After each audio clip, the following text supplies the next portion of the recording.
except make sure when you're doing this texturing that you don't click right on the edge, because what this will do is it'll sort of just smudge the edge of the nose, and it won't look proper. Like, don't click right on the edge. You can click on the inside or the outside, but if you click right on the edge, it will make the slope of the nose less abrupt and more gradual.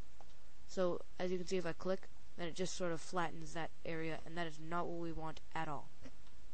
So just keep on texturing. I'm gonna cut out for a second, and when I'm back, I'll be done this part.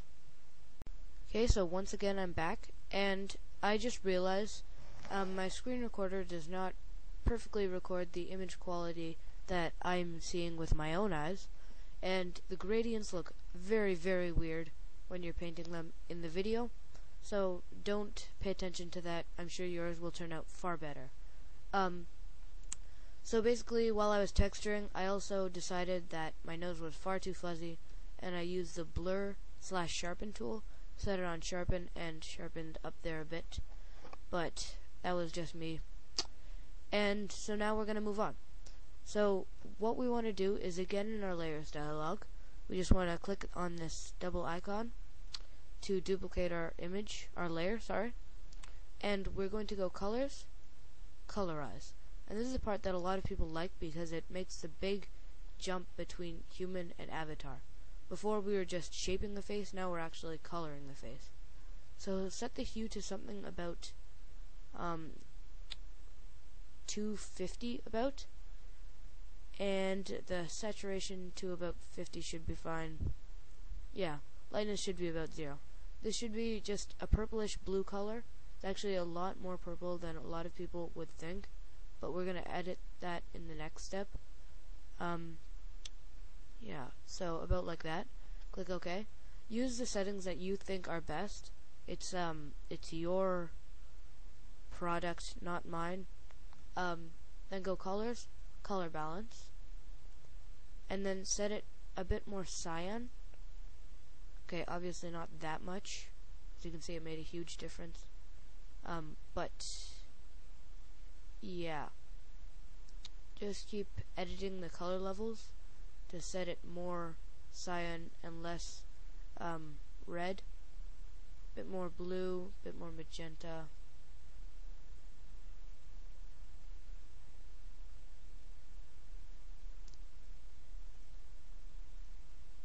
Sorry, make sure preserve luminosity is checked. That's important. There you go. So once you have the color you want for the skin, click OK. I'm gonna right click on my blue layer and click add layer mask again. Make sure it's set on black, full transparency, and click add. What this will do is it'll completely erase your image. So it's pretty much like the white layer mask that we had before, except that you colored in the whole screen black. So the properties are the same, it's just it's for painting, not erasing. So what we're going to do now, set our foreground color to white, get a big fuzzy white paintbrush, and paint on the skin. And what this will do is it'll turn it blue, which is the color we want. Well, and you know what? I actually decided I'm going to undo that, undo my layer mask, and then back to my purplish blue color and go colors, color balance again. Except I'm going to uncheck preserve luminosity because it makes it less blotchy, but you can still get the right color. So more cyan, less blue. I'll fast forward through this part because you've already seen it.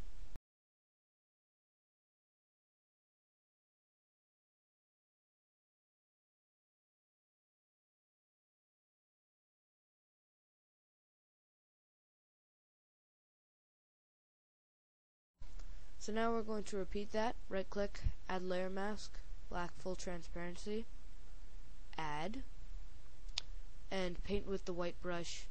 Yeah, I think that's a better skin color. And basically you just want to paint all over the face, minus the eyes.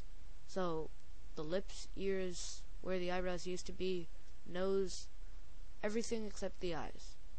Get as close as you can zoom in. In fact, I'm going to. and try and get the hairline. Now the cool thing about layer masks is even once you've cut through the mask, you can take the reverse color, so in this case black, and if you've painted too far, say I've painted on the eye a bit, and I don't like that, I can switch to the other color and erase that. So it's like uncutting the mask, yeah. So that's actually what I do to color the eyes. I color it in blue, and then with my black, I just erase, which is weird because in this section you're painting with black, but it's becoming white. Yeah, layer masks are kind of confusing. Yeah, I'm just going to continue painting blue. I'm probably going to speed up this part because it's very tedious.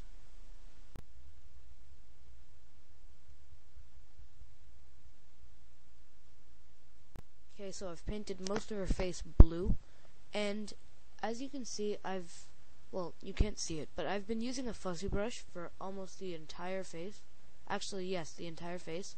Never once to use a hard brush, because I've found a way to be more exact with the fuzzy brush. And that is, for instance, here. I have a bit of blue around the edges, right? I'm going to switch my colors so that I'm erasing now, and the edge of my the edge of my circle is right as far as I want to erase, but no farther. Then I'm going to click multiple times, and what this will do is erase a lot more exact. And if you miss some part, then you can just close in just a bit and keep clicking. It's not, if you click right here, then you'll get a whole bunch of pink and you have to start over again and all of that stuff. But this way, it takes a bit longer, but you get a much better result every time. So make sure that your blue goes no farther and no shorter than the edge of the face and around the hairline. Hairline doesn't need to be exact because we're going to fix that up a bit more, but as close as possible would be nice.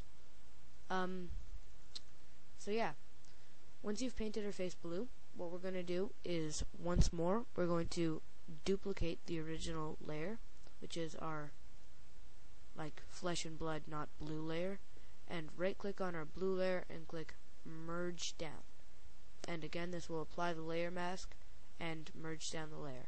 So now when we zoom out, you can see she looks a lot more avatar-ish, as I find.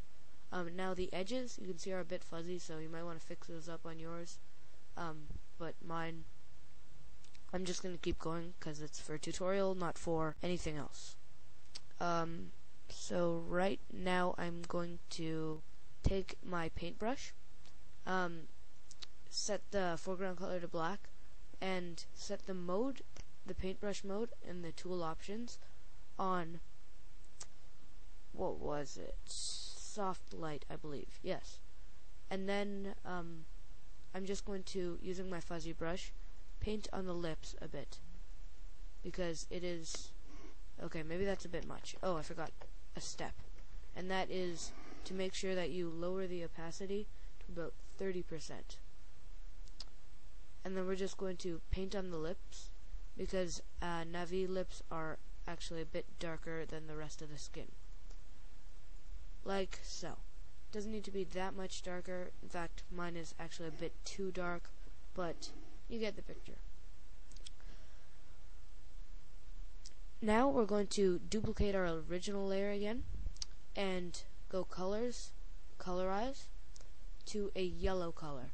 Now the importance of this part is to get the color of the eye that we like. So move your new layer to the top, and colors, colorize, and then set the hue to a nice yellow color. Bit orangish actually. Like about that. You can change the saturation, maybe up it a bit. Lightness, down it a bit. Makes the eyes look more realistic, I find. And once you have the right color, go ahead and click OK. Then you're going to right click and set it on, and click Add Layer Mask again.